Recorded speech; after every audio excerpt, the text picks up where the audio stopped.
ఢిల్లీ సుల్తానుల గురించి మనందరికీ తెలుసుకదా. కానీ ఎప్పుడైనా ఆలోచించారా, వందల ఏళ్లపాటు ఇంత పెద్ద దేశాన్ని వాళ్ళు ఎలా పాలించగలిగారు? ఆ శక్తివంతమైన సామ్రాజ్యం వెనక ఉన్న అసలు బ్లూప్రింటేంటో ఈరోజు మనం చూద్దాం.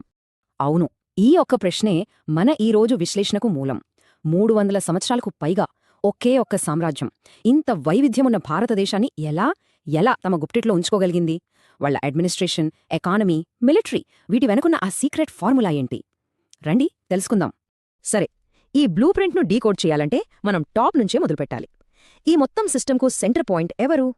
పవర్ అంతా ఎక్కడ్నుంచి వస్తోంది? ఆ కేంద్ర బిందువే సుల్తాన్. అంటే సింపుల్గా చెప్పాలంటే ఆర్మీ దగ్గర్నుండి కోర్టుల వరకు ప్రతి నిర్ణయం సుల్తాన్ నోటి నుంచి రావాలి. పవర్ మొత్తం ఒకరి చేతిలోనే ఉండటం వాళ్ల పాలనకు అతిపెద్ద బలం. కొన్నిసార్లు అదే వాళ్లకు అతిపెద్ద బలహీనత కూడా అయ్యింది. అయితే వాళ్ల పవరంతా కేవలం కత్తిబలం మీదనే నిలబడలేదు. దాని వెనక చాలా తెలివైన పొలిటికల్ స్ట్రాటజీ ఉంది. వాళ్లు తమని తాము ఖలీఫా ప్రతినిధులుగా చెప్పుకున్నారు. అలా చేయడం వల్ల వాళ్ల పాలనకు ఒక రిలీజియస్ మరియు లీగల్ స్టాంప్ పడిందన్నమాట. మరి ఈ లీగల్ స్టాంపును జననోలోకి ఎలా తీసుకెళ్లారు? అక్కడే ఖుత్బా అనే కాన్సెప్ట్ చాలా ఇంపార్టెంట్ రోల్ ప్లే చేసింది. ఇది జస్ట్ ఒక మత ప్రసంగం కాదు, ఇదొక పవర్ఫుల్ పొలిటికల్ అనౌన్స్మెంట్. ప్రతి శుక్రవారం ప్రార్థనల్లో సుల్తాన్ పేరుని గట్టిగా చదివి వినిపించేవాళ్లు. దీనివల్ల సుల్తాన్ పాలన దేవుడి ఆశీస్సులతో నడుస్తోంది, దాన్ని ఎవరూ ప్రశ్నించలేరు అనే ఫీలింగ్ సామాన్యుల మైండ్లో బలంగా రిజిస్టర్ అయ్యేది. ఓకే, సుల్తాన్ ఆర్డర్స్ అయితే పాస్ చేసేశారు, కానీ వాటిని గ్రౌండ్ లెవెల్లో అమలుపరిచేది ఎవరు? ఇప్పుడు మనం ఆ గవర్నమెంట్ అనే పెద్ద మిషన్ని ఓపెన్ చేసి దాని లోపల ఉన్న పార్ట్స్ ఏంటో చూద్దాం. ఈ మెషిన్కి ముఖ్యంగా 4 పిల్లర్స్ ఉండేవన్నమాట. మొదటిది దివానీ వజారత్, అంటే ఫైనాన్స్ డిపార్ట్మెంట్, డబ్బుల లెక్కలన్నీ వీలే చూసుకునేవాళ్లు. రెండోది దివానీ అరిజ్, ఇది మిలిటరీ డిపార్ట్మెంట్, సైన్యాన్ని ఎప్పుడూ రెడీగా ఉంచడం వీరి బాధ్యత. మూడోది దివానీ రసాలత్, మతపరమైన విషయాలు చూసుకుంటే. ఇక నాలుగోది దివానీ ఇన్షా, అంటే ప్రభుత్వ ఉత్తర ప్రత్యుత్తరాలు, రాజుగారి ఆర్డర్స్ అన్నీ జారీ చేసే డిపార్ట్మెంట్. చూసారా ఎంత ఆర్గనైజ్డ్గా ఉందో? అందుకే వాళ్ల పాలన అంత స్మూత్గా సాగింది. వీటన్నింటిలో మిలిటరీ డిపార్ట్మెంట్ చాలా పవర్ఫుల్, కానీ సుల్తాన్ చాలా తెలివైనవాడు. దానికి ఎప్పుడూ తానే హెడ్గా ఉండేవాడు. ఇదొక మాస్టర్ స్ట్రోక్ అని చెప్పాలి. ఎందుకంటే ఆర్మీ గనక మరీ పవర్ఫుల్ అయితే అది తనకే రివర్స్ అవుతుందని సుల్తాన్కి బాగా తెలుసు. ఈ కంట్రోల్ అతని సింహాసనాన్ని సేఫ్గా ఉంచింది. అయితే ఒక డౌట్ రావచ్చు, ఢిల్లీలో కూర్చొని దేశం మొత్తాన్ని కంట్రోల్ చేయడం ఎలా సాధ్యం? మంచి పాయింట్.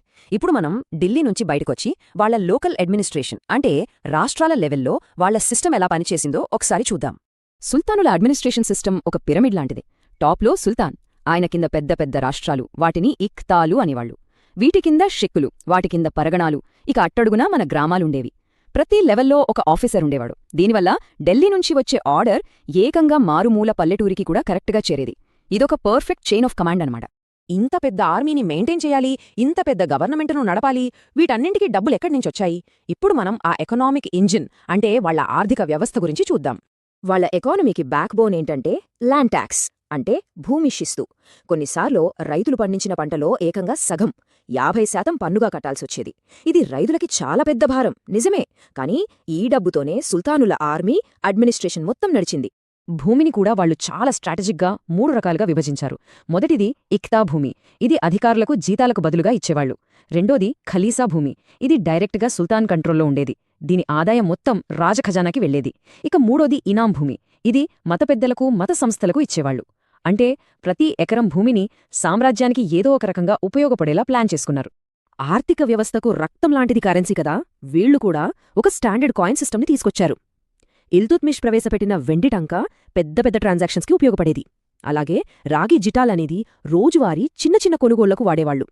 ఈ స్టాండర్డ్ కరెన్సీ వల్ల బిజినెస్ చేయడం, మార్కెట్లు నడవడం చాలా ఈజీ అయిపోయింది. దీని ఫలితంగా ఏమైందంటే ఢిల్లీ, లాహోర్ లాంటి నగరాలు పెద్ద పెద్ద ఇంటర్నేషనల్ ట్రేడ్ హబ్స్గా మారిపోయాయి. పర్షియన్ గల్ఫ్ నుంచి, west Asia, south east Asia నుంచి వ్యాపారులొచ్చి ఇక్కడ బిజినెస్ చేసేవాళ్లు. ఈ ట్రేడ్ వల్లే సుల్తానుల ఖజానా ఎప్పుడూ నిండుగా ఉండేది. రాజ్యాలు వస్తుంటాయి, పోతుంటాయి, అది సహజం. కానీ సుల్తానులు కేవలం పాలించి వెళ్లిపోలేదు. వాళ్లు మన దేశ కళ, సంస్కృతిపై ఒక చెరగని ముద్ర వేశారు. వాళ్లు మనకిచ్చిన శాశ్వత వారసత్వం ఏంటో ఇప్పుడు చూద్దాం.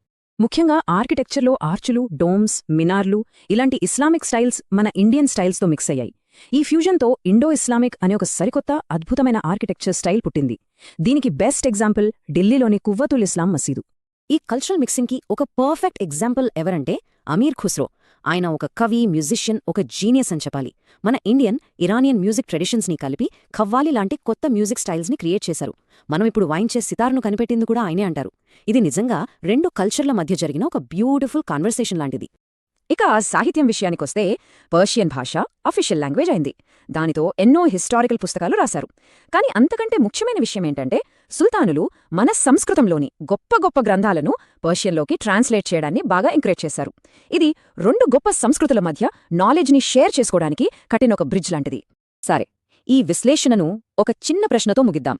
సుల్తానులు కట్టిన ఈ సిస్టమ్స్, వాళ్ల అడ్మినిస్ట్రేషన్ మెథడ్స్, ఎకనామిక్ పాలసీస్, వాళ్లు మనకిచ్చిన కల్చరల్ లెగసీ, వీటి ప్రభావం ఇప్పటికీ ఈ రోజు మన భారతదేశంలో ఎంతవరకు కనిపిస్తుంది ఒక్కసారి ఆలోచించండి.